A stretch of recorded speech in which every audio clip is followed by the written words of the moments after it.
following is a production of DallasCowboys.com and the Dallas Cowboys Football Club. How about them Cowboys? Yeah, go Cowboys! This is Mick Shots. Streaming live on DallasCowboys.com and the official Dallas Cowboys app. Now, here are Bill Jones, Heckma Harrison, Everson Walls, and Mickey Spagnola. Good afternoon, Cowboy Nation, and welcome to the Taj Mahal of football. We are here in the SWBC Mortgage Studios at the Star in Frisco, home of your Dallas Cowboys, and you are now rocking with the best. Woo! You made it. Are you good? You made it. I think Catch your breath. I think there's some police officers out here waiting after the show. Yeah, I'm sure there are. Man, I made it. He made a deal. Let me do this for 45 minutes, and then I'll go get my ticket. I'll meet you at the police station. As always, I am at the desk with a Super Bowl champion. Everson Walls is here. Mickey Spagnola is here. The star of the show. Fellas, man, let me put my glasses on. That's okay. Man, take your time, bro. Inhale, exhale. I had a friend in Coppell. He got stopped, and he left his wallet at home. Oh. They took him straight to the station and put him in jail. Unbelievable, man. They weren't giving him any grace. I'm usually sitting in here waiting on you guys. And then this morning, man, I run it. Never mind. Hey, you know what? Let's get this thing. I don't want to tell my excuses. So let's just all keep it civil. I know that's right. But let's start this thing off right, man. Yes, brothers, sir. how are y'all today? Everson, how are you? How are your mentals? Man, my mentals are good. I just got people in my house. They're fixing up my bathroom. We had a little incident there. Still, you were talking. No. They're fixing it up. We're in the process of it's still going. You got to do the floor in the bedroom first. It was bad. Yeah, it was bad, but it wasn't bad enough to where the insurance would cover it. So next time I'm going to dinner. I'm going to dinner the next time I get some type of leak or something. I'm gonna just let it all just mess up. Well, both of us have experienced that's that, right? That's right. You just need something to get destroyed. That's it. And so now it's other than that, man. I got my Berkner on, baby. I see you representing the Rams. I'm representing. I got you. I'm trying to go to the game tomorrow. You got to get me a ticket. Oh, good. I don't have a Fighting Farmers shirt, but I'm going to go tonight if I get my work done. Going to is Allen Louisville. That should be a really good game. A lot of 5-star athletes all over the place on that field. Mickey, how are you today, sir? I'm good. I was somewhat shocked. So today in the morning news, they had the list. I guess yesterday was signing day for all the other sports. I couldn't believe how many female volleyball players signed for scholarships. Wow. Yes. There must have been over 100. Mm-hmm. It was unbelievable. Mm-hmm. Oh. If you have a girl, get her to play volleyball. Yeah. They're handing out scholarships. What about you, Heck? You have any kids play volleyball? I don't. No. My kids, the only one got the athletic bug in my family is my son. Yeah. The rest of them, they got their mother's feet. So that's you know, I used to say back in the days, like the 60s, 70s, and 80s, that the Russians had the right idea. They made sure their athletes married and had kids because you got all those athletic genes. Oh yeah, the gene pool just is get amazing. Multiplied, right? I did everything based off looks. Me too. So my kids, they got some good looking kids. They're not all that athletic. They're pretty. They look good. But I wouldn't say. I think they have my wife's feet as well. Well, I mean, man, I call college volleyball as well as plenty other college sports, football, basketball, baseball, softball, lacrosse, you name it.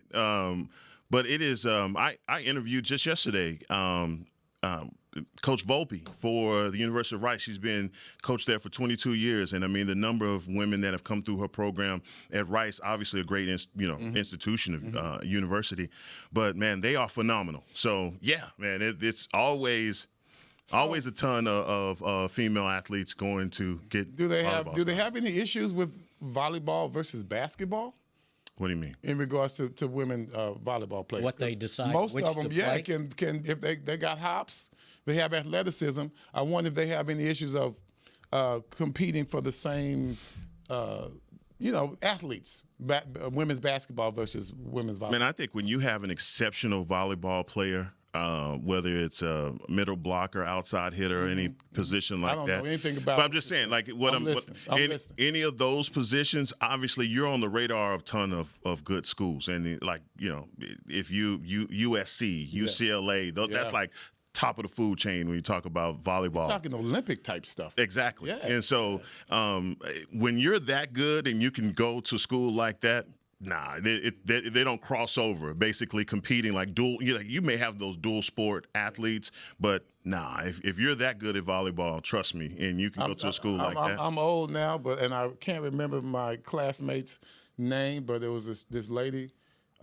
She made the Olympics from Berkner High School, and she was part of the Olympics. I can't remember her. I was in the class with her sister when we finally integrated back in the 70s. And she was 2 years older. What sport? Volleyball. Volleyball. She made the Olympics in volleyball. She went to Texas Tech. If Bill was here, he'd check it out. You know he would. She went to Texas Tech, and then she ended up in the Olympics. And I will find that out before this. Well, there was a couple. There was another category for scholarships.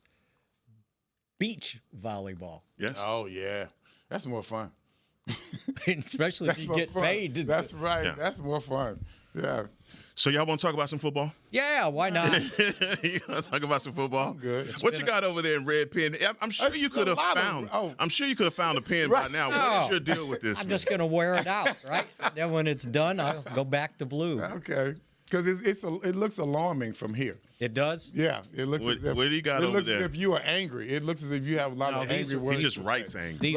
These were from I think Jerry's radio interview. These are more current. We got to listen to Brian Schottenheimer yesterday. By the way, I heard some of that on the way home. Yeah. Yeah. That was fantastic. He was still very solemn, but very revealing as he has been, good, bad, whatever. And I thought the key thing, and it has to happen today, he said something to the effect, we're not going to forget, but we got to move forward. And I think that's sort of what's got to take place. He said, I'll tell you. He said, Keep thinking. We're not moving on. We're moving forward. Yeah. I believe that's how he said it. I think that's how he put it. Yeah. And it's true, right? Yeah, you gotta. You have to keep. As keep bad going. as things are. This is a capitalist society. We got work to do. I mean, unfortunately, just the way it goes. I think, and somebody said yesterday, it's a blessing. I think Nate said it's a blessing that we have something else to do, something to help us. He said we don't move on, we move forward. Yeah. And you have to. I mean, things don't stop, and you got to play. And they don't give you bereavement leave in the NFL. No. So today will be the first day of any football activities since they played the game Monday night, right? So it'll be interesting to see the atmosphere out there, how the guys get back into it. They're going to have the coaching staff's going to have to work on pumping up the enthusiasm. Hey, you got to play a game. Yeah. And the practice today has to be good. Yeah. It has to be good. And it's unfortunately they'll feel for you, but they're not going to feel sorry for you once you get on the field. So it's a tough turnaround, but you got to make it. And I was thinking, you guys tell me. The last two times something like this happened in the organization, they had to play a football game the next day. Right. Is it harder, or is this harder that you didn't have? And I thought he made a good point about it. It's like we're stronger together, but we weren't together when this happened because they were on the bye and everybody was off until Monday. Yeah. But he did point out that most of those players were with their loved ones and and family. So that was maybe if there's a silver lining in it, that may have been it. I just want to give kudos to the organization, the way that they've handled it with the players, isolating the players from any outside questions and things. I just really, under the circumstances, you don't know how guys are handling it. And it isn't for the outside media to dictate that to the players. And so I know they've been very guarded. There hadn't been a bunch of access as far as keeping, media away from the players. I know they didn't do a job for you, Mickey, but as far as, just keeping those guys. But they've done the right. So today will be the first day of player access. But from my understanding, they're not opening the locker room. They're going to bring five guys out tomorrow, one at a time, and just kind of control.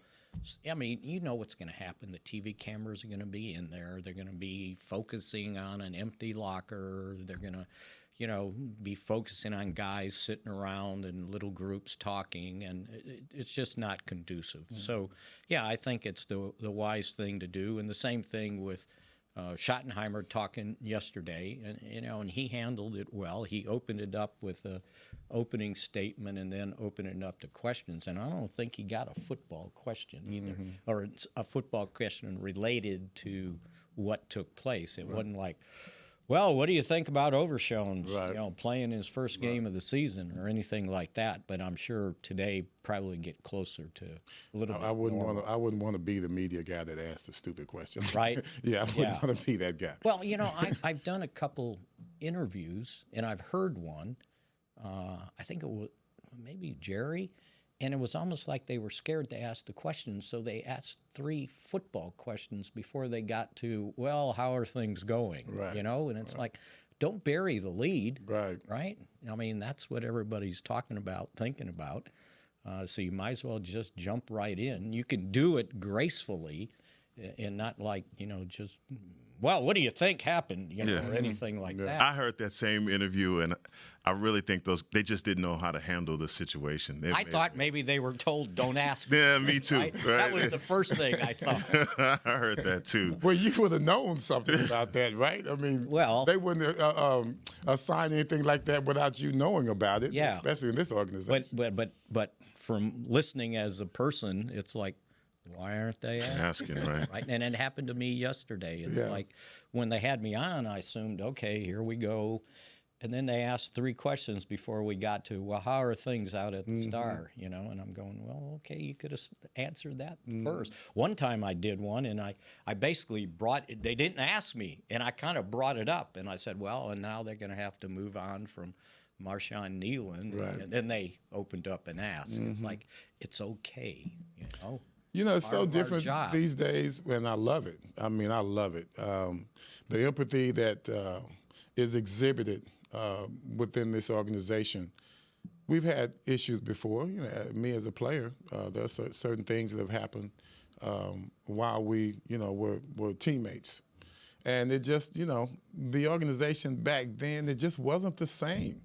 It just wasn't the same. The society itself was different. Back in 1980, somebody had the issue. Hey, man, go handle that. But the organization didn't necessarily just, jump on board and show the type of class that they're showing right now. Well, and that's just the way it was. Not just this organization. This is the way it was in all of the society itself. Sports really didn't give that much to grieving. At that time. They let you grieve on your own, and we'll be here when you get back, something like that. So I'm just glad things are different now than they used to be back then. Well, and as the opposite way, just think if there was social media in the 70s, 80s, and 90s. Wow. Yeah. Oh, wow. Yeah, that would. Yeah, Emerson Walls cringes at the thought of social media in the 70s and 80s and Grambling. I remember somebody asked, it was an interview, and it was maybe, 10 years ago or something. Somebody asked Charlie Waters, what's the difference now and then, whatever. And he said, so the 70s in Dallas, if you had been here, he goes, if I hadn't gotten married, I think I probably would have killed myself having parties and fun and out and about, because those guys were the dudes. That's right. That's right. And they were making a lot more money, even though it wasn't a lot comparatively, than anybody else in town. And you kind of give it a Wild Wild West type of feel to it as well, because, you know. You won a Super Bowl. Oh, my Lord. I mean, come on. It was so many people that was kind of involved, you know, in the shenanigans, so to speak. Yeah. Sometimes, you know, people that work in the organization was right there with you. Sometimes a cop might, you know, give you a slide or something, and because of something that you may have, you know, exhibited. So no, those old days. I'm not gonna let y'all do it. I ain't gonna let y'all go. I'm gonna stop. We're gonna take a left turn right now. Yeah, you gotta take a turn. And because you know, speaking of old school, and he's an old school style of a coach, and just turning the page to the Las Vegas Raiders.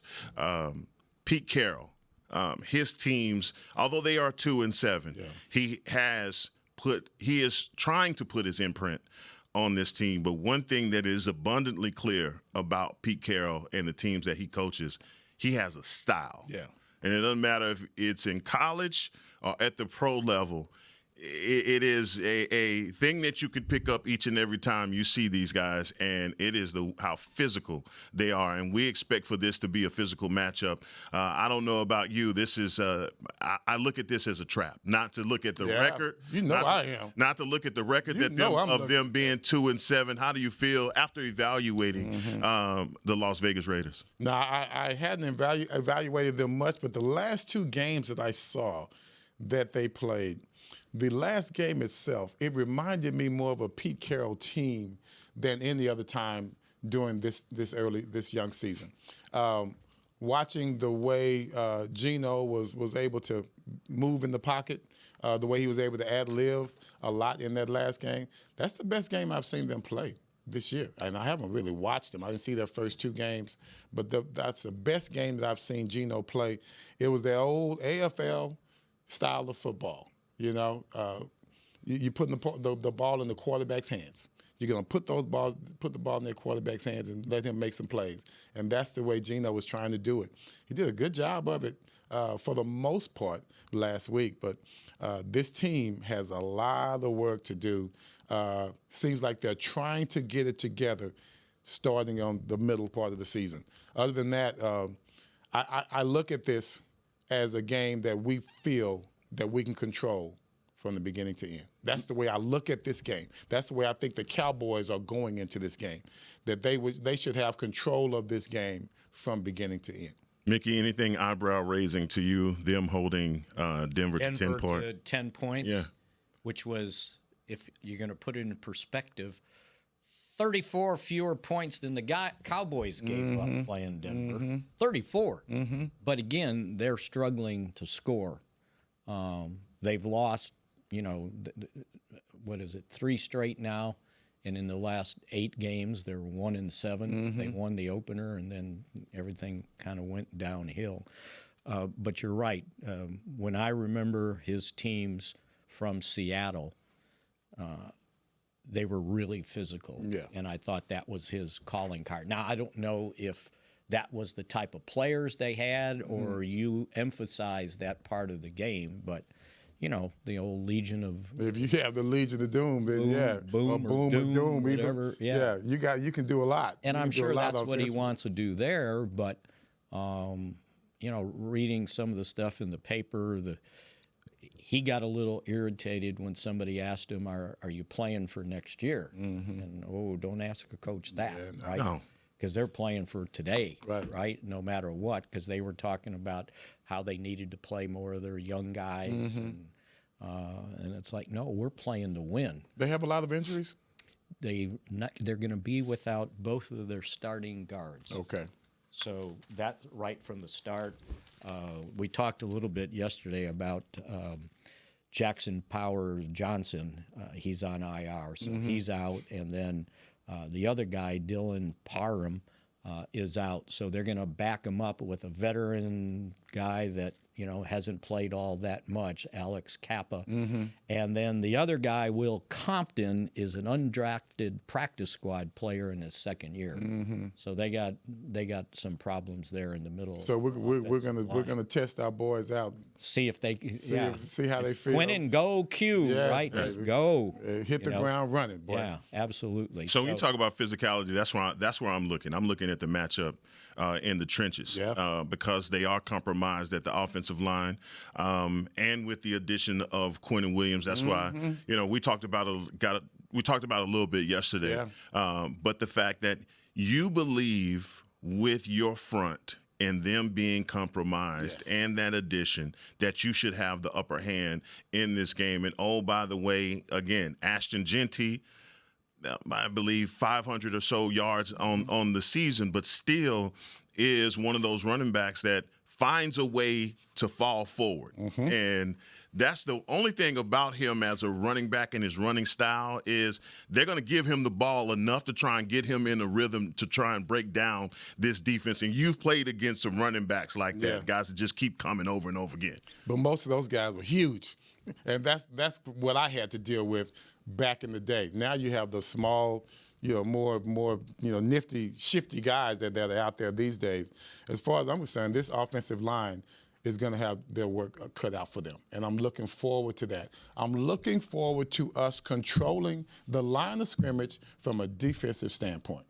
If we don't control the line of scrimmage, and I know these guys are new, but I can't keep giving excuses because I'm going to hold Eberflus's foot to the fire. I'm going to hold him to the feet to the fire because I know it's just the first game for these guys to be together. I know they're going and playing against an unfamiliar team. This defensive line should be a little bit more comfortable going into this game than they have felt the entire season, even if you want to look at the Philadelphia game after the storm. Yeah, and I don't think you should expect anything different than Quinton Williams playing like Quinton Williams. That's right. Logan Wilson playing like Logan Wilson. These guys aren't new to this, right? That's right. And I know this will be their first practice with the Cowboys, but having said that, so what? Yeah. Mickey, if you said these guys aren't new to this, they true to this, I would have just ran out of here. I thought that's what you were about to say. Well, we're going to take our first break. We'll work with Mickey. We'll work with Mickey. We'll take our first break. And when we come back, we're going to talk about this Cowboys running game. We've got to get it back on track. Coming up next on Mick Shots. Miller Lite, the legendary light beer. The originator, the inventor. If this beer could talk, it'd tell stories about that one time, that night, that one guy, that one gal, writing a story 50 years long and 50 million friends wide, because legendary stories start with a light. Here's to 50 years of Miller Time. Celebrate responsibly. 2025 Miller Brewing Company, Milwaukee, Wisconsin. Hey, Cowboy fans, if you're thinking about attending a game this season, visit cowboystravel.com to book your travel package today. Stay at the team hotel, have dinner with a Cowboys legend, and experience the best sports venue in the world, AT&T Stadium. Also, tour the Star, get autographs from your favorite players, and talk X's and O's with me, Mickey Spagnola. The official travel partner of the Dallas Cowboys will take care of all your travel needs. Visit cowboystravel.com to book your package today. Hey, Cowboy fans, Keith Davis here, former Cowboys safety. Keith Davis into the end zone. You know what separates champions from the rest? Making the right move at the right moment. With blockchain.com, that's never been easier. The Cowboys became America's team by striking bold when it mattered most. Now it's your turn. Invest like your icons with blockchain.com. Visit blockchain.com/Cowboys today to get started and learn more. That's blockchain.com/Cowboys. The National Medal of Honor Museum is now open in Arlington, Texas, just a few blocks from AT&T Stadium. Immersive exhibits and exciting technology allow you to fly a rescue helicopter mission in Vietnam and have conversations with virtual Medal of Honor recipients. Come be inspired by these incredible stories of ordinary Americans who did the extraordinary. Get your tickets at mohmuseum.org. Back to Mick shots. Get in the game this holiday season with Dallas Cowboys youth football and dance camps presented by Invisalign. Athletes ages 6 to 16 take the holiday hustle to football camps on December 23rd and 27th. Future DCCs sparkle with America's sweethearts on December 27th as well. Spend your holiday break learning from the best. Register before December 1st to save $25. Visit DallasCowboys.com/camps to learn more. Back in action here at the SWBC Mortgage Studios for Mick Shots. I'm Heckma Harrison along with Everson Walls and Mickey Spagnola. Before we went to break, we were talking about Javonte Williams, who is projected to have a 1,300-yard season. But the Cowboys offense, either defenses has figured out something about this running game, offensive line, as Nate Newton is talking about when he sat in with us. But something's happened to the running game. It isn't quite as effective as it was as the season started. So in this game versus the Las Vegas Raiders, what are your expectations from the running game, Everson? As far as our running game is concerned, I don't know much about the Raiders' defense at all. But what I know is what we need to do as a team. And I think we need to stop worrying about what the other team has and start worrying about what we do as our philosophy. Stick to our philosophy of running the ball. I think we still need to be a run team first. Yeah. Because when we're like that, it makes things so much comfortable for our passing game. We complement it well, but you can see when we don't run the ball well, we don't pass the ball well. That's just the way it is. Not well enough to win a ball game. So I'm not worried about numbers with offense. I'm worried about winning with the entire team itself. Yeah. Well, to expand on your point about Williams being 1,300 yards, at one point he was on pace for 1,500 yards. Mm-hmm. So that's coming down. That's how much it's come down. And I think the offensive line, there's nothing wrong with him. They've got to play better. Yes. And if you look at what the Raiders, you mentioned what they've done so far defensively, they gave up 41 points to the Commanders, 40 points to the Colts, 31 to the Chiefs when they got shut out, 30 to Jacksonville, and then go figure 10 to Denver and won. Mm-hmm, mm-hmm. So all those other games, obviously, they lost. My guys on the fan threw out a stat today that the Raiders have gone 29 straight games without scoring more than 30 or scoring 30 points or more. Mm-hmm.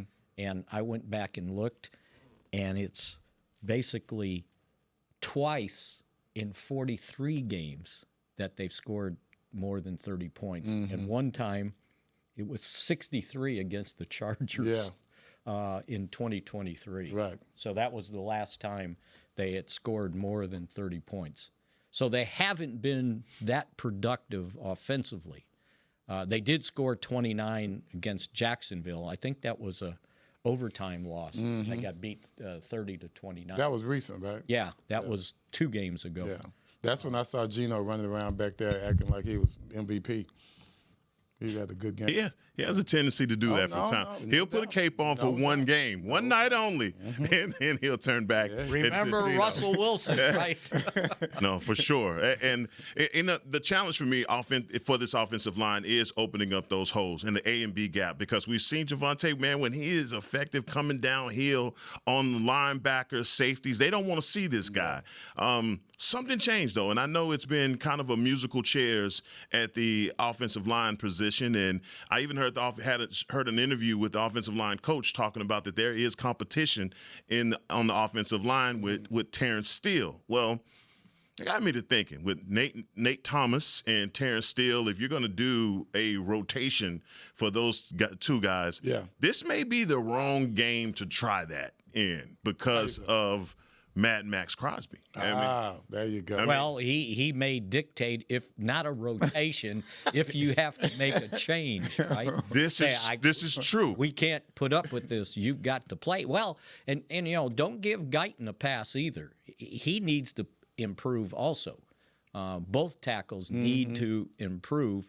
I think the tough thing is, and maybe the bye has helped, but Tyler Smith, your best offensive lineman, is playing through, I believe it's a knee thing. He had been limited in practice for the previous 2 games, and he's trying to muscle up and hang in there. I'm doing this for the team, but I don't think he's fully healthy either. How hurt is he? I mean, he just doesn't look like him, Tyler Smith. He doesn't look like himself. I think Nate pointed out that, on the offensive line, when you're have something, you can go 2 plays That's what he was talking yourself, about. right? Yeah. And then the third play, it's like, oh, what's wrong? He might get blasted. Yeah, you might get blasted. And so that's that point. That's got to. Hopefully, he improves. That's what they're counting on. But your tackles have to play better. Yeah, especially in this game. And continuing the point about Max Crosby defensively. Like right before the trade deadline, obviously trade deadline is gone now, but everybody around here, around the media, they said he was on his way. Yeah, and that's what you were thinking, right? But you were thinking that, but you got an opportunity to watch him as a player, and you know what he does at that defensive line. And Dak, over the last couple of weeks, especially in the Arizona to Denver game, he was getting touched up a lot. Yeah, he was. And he was having to run a lot too. And you don't want that. And it's not like not on design runs and bootlegs like that.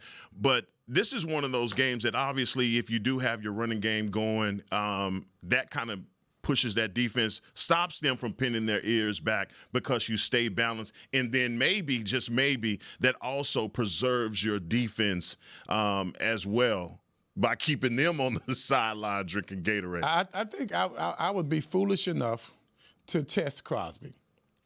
I would be foolish enough to let him know we're not afraid to come your way. I would be that player. I would be that coach. But also with Shotty, I think he has an idea of the plays that he's gonna run to somehow keep Crosby at bay. Misdirection, try and get outside. Some type of things that deception, some deception type of plays that will keep him on his toes. Because he's not. I know he's not the only player on that defense that's good, but he is definitely, at this point, the one that's making the plays. Oh, yeah. He's the difference maker on that defense. Yeah. If they're going to stop a team, it's going to come because of Crosby's playing his ball. He's playing what he's supposed to be doing. Somebody asked me what side does he play on. I said both. They go, what do you mean? He's I everywhere. said whichever side he wants. He's everywhere. He's going to expose the weakness. Yes. Hey, right. Both of them. DOFF. Both of them. Both of them. Not just one of them, but both of them. That is the kind of. I mean, look, I call him one of those circle, highlight, and underline players. You better come in watching out for him. But it's in the secondary, too. I started off talking about the running game, but the secondary, you don't have any names over there in the secondary, per se, that I say, oh, man, you better watch out about this guy, like you did at Denver, like the secondary maybe in Arizona as well, with some of the names that you have over there. This should be a game. I tried to give y'all the courting analogy with GP. That didn't work. But I'm just going to say it. This should be the game to where you force it. You make sure that George Pickens is involved early and often in your game plan. Because I don't see anybody over there that is remotely close to the same ability that you have in George Pickens. To me, when you look at our combo, I look at, and I, not to diminish Pickens at all on what he does, but to me, Pickens is like the jab. If I'm a boxer, he's the jab. Yeah. He's gonna tattoo you all night long. Yes, sir. But then when you want the knockout, you know what to do. Then you know where you go. You're gonna route them up over here with CeeDee Lamb on the other side. Yes. But we have to have time to do that. But that has to be allowed by our front line. And also, we have to run the ball first so that you don't put yourself in obvious passing situations. That happens a lot with the Cowboys when we lose. It's 3rd and 10, y'all, because we didn't do anything on 1st and 2nd down. It's 3rd and 12, y'all, because we just had a penalty on 2nd down. We didn't do anything after the 2nd down, and now we're sitting up here at 3rd and 12. You can't put yourself in a position of peril when you're playing in someone else's building, especially a dome. especially a dome. We've shown as a team that we're susceptible to faults, many faults. We're susceptible to a lot of excuses on why we lose ball games. We got to start taking out the excuses, and that starts, to me, guys, with winning in the trenches. So do you think they're going to lock up CeeDee Lamb with Caillou Blue Kelly? Caillou Blue, is that how he says his name? 2 words. 2 words. Caillou Blue. Caillou Blue. But I can respect the name, but he better have help. He's a second. That's how they're gonna do anything. They're gonna, once again, if it's an obvious passing situation, your safeties will be used strategically to help double team these guys on the outside. So that's why our running game has to be good. To put yourself in an obvious passing situation and you're away from home in that dome, that can be an issue. It will fire up the other team, and sometimes we become disheartened offensively and defensively. Mickey, what have you thought about Brian Schottenheimer as a play caller? I think he's been awfully good. Mm-hmm. He can't compensate if that offensive line doesn't play better. He cannot. But I thought until these last 2 games, I thought he has managed his talent and was able to identify what the other team had talent like to take. Mm-hmm. But again, I thought his self-scouting was really good. And if you look at his history as a play caller, he hung his hat on running the football.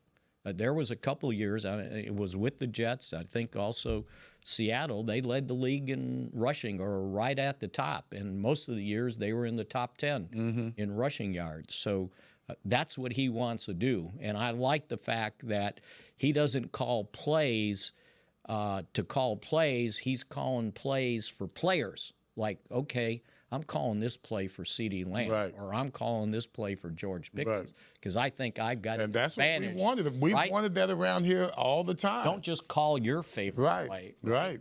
And so I thought he was doing a very good job of that, but a lot of it was based on the ability to run the football. Okay. So where are we? Who's our starting line?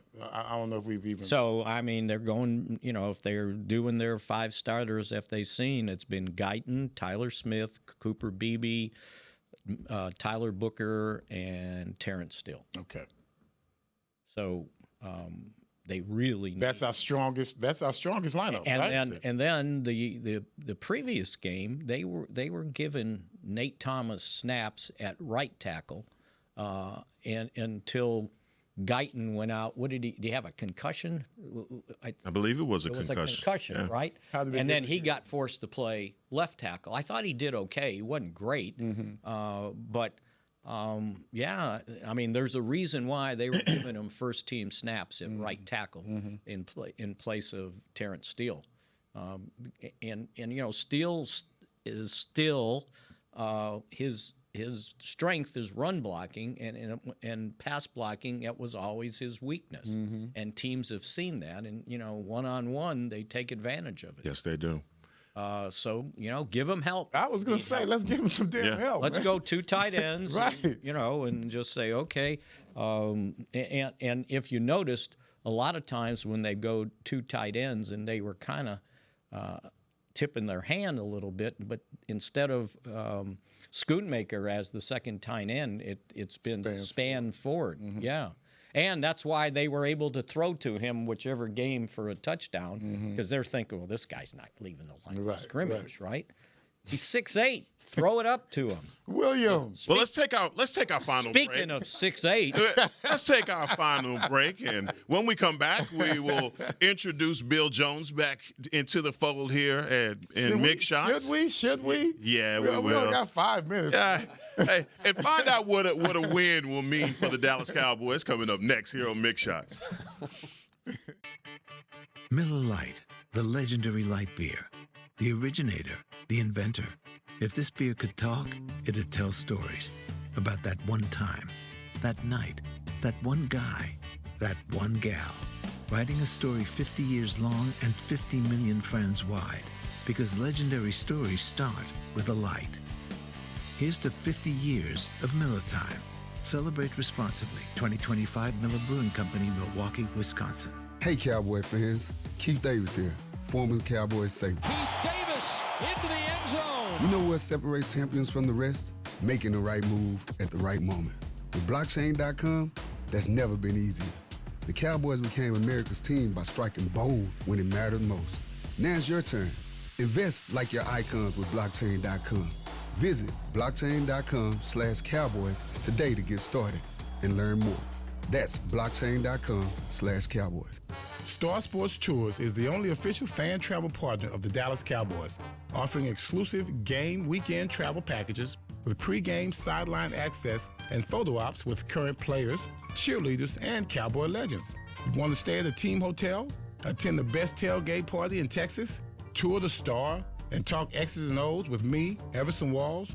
With Star Sports Tours, you can. Visit cowboystravel.com to book your travel package today. The National Medal of Honor Museum is now open in Arlington, Texas, just a few blocks from AT&T Stadium.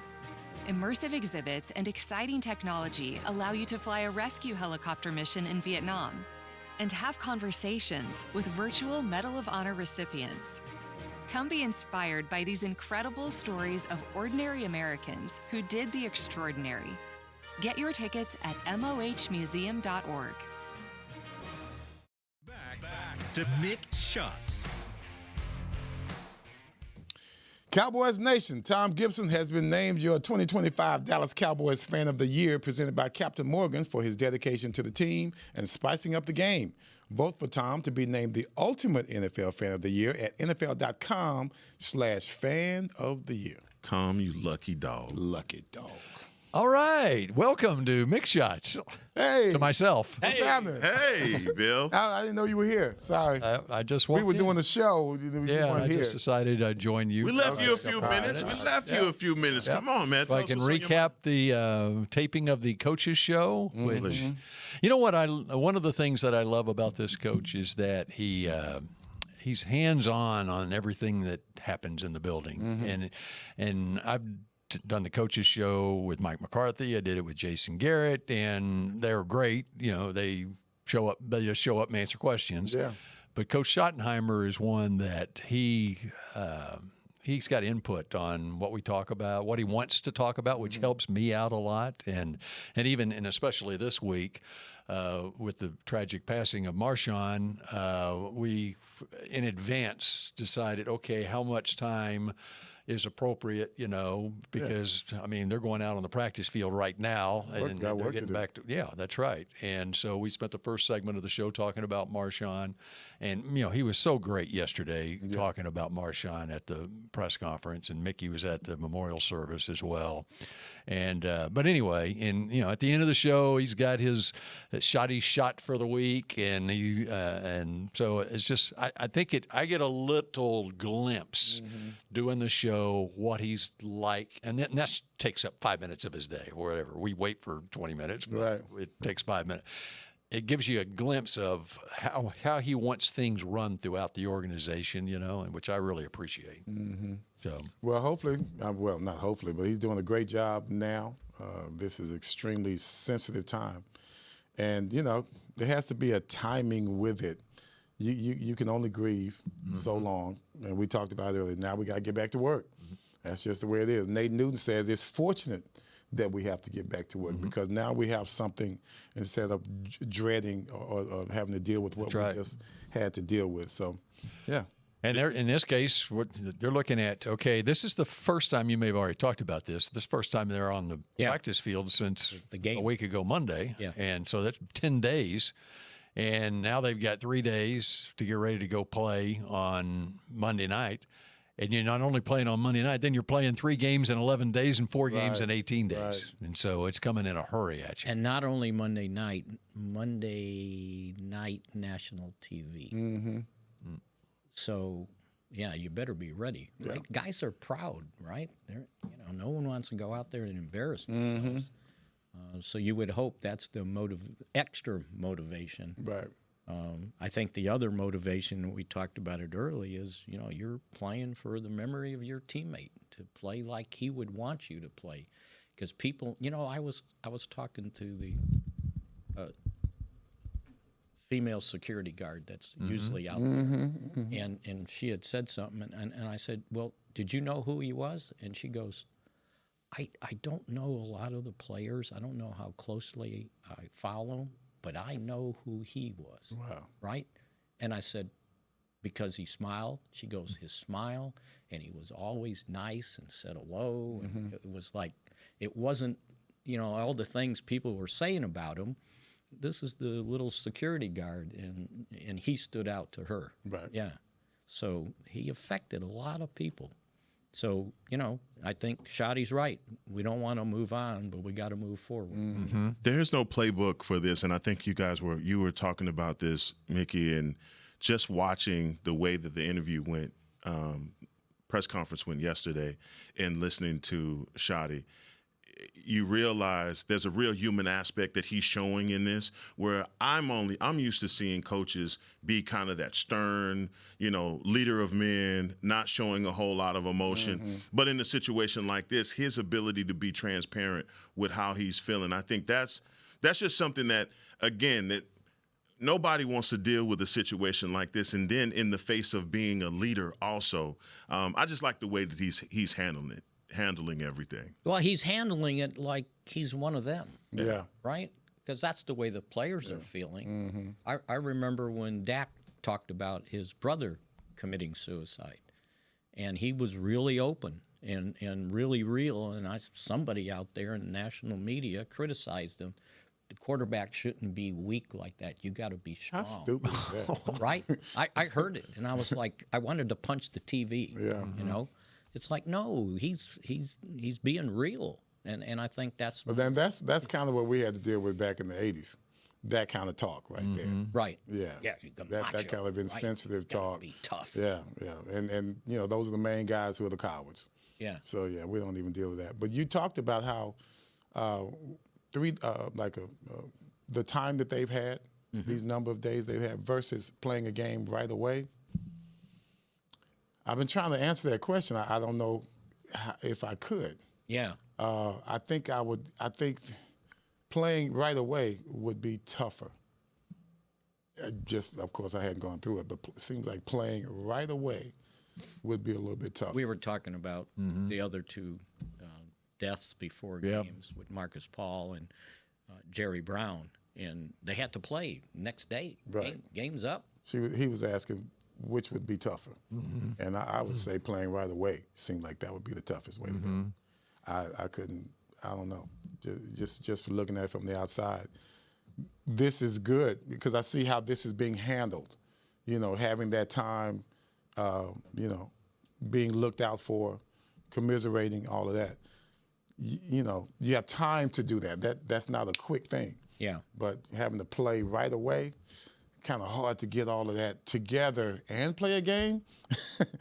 And did they win those games? They won the Cincinnati game, walk-off field goal.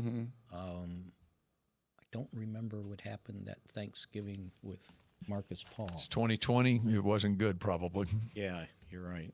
No. The season wasn't good. Yeah, right. Yeah. So, Bill, we had looking it up. We had a good show.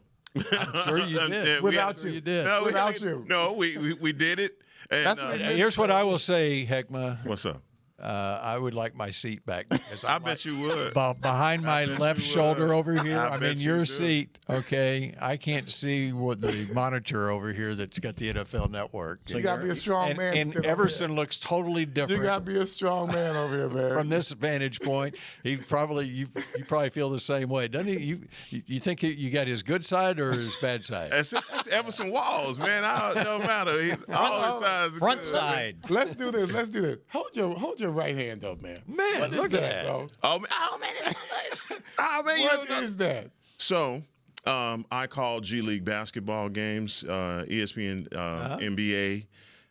G League games, Nice. and this is a token of their appreciation for Franchise of the Year. And so, Did they win the championship? no, the Franchise of the Year. They were voted Franchise of the Year? Yes. And so, Man, how much money they got in that gym? Man. they got it in there, didn't Are they? those real? Or they? Oh, this all real, man. Don't do me like that. Hey, man, I got a ring I ain't paid for, just like Man, I'm going to have to know wear my about that. sunglasses in here. you might have to. This is the last time you'll see it. I figured I'd do it today. Yeah, it's been very distracting. Sweet.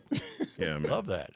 So y'all ready to go? We ready to go. All right, let's get up out of here. No, we can do another hour. We'll see you again tomorrow at high noon, right? Go Cowboys. This has been a production of DallasCowboys.com and the Dallas Cowboys Football Club. How about this,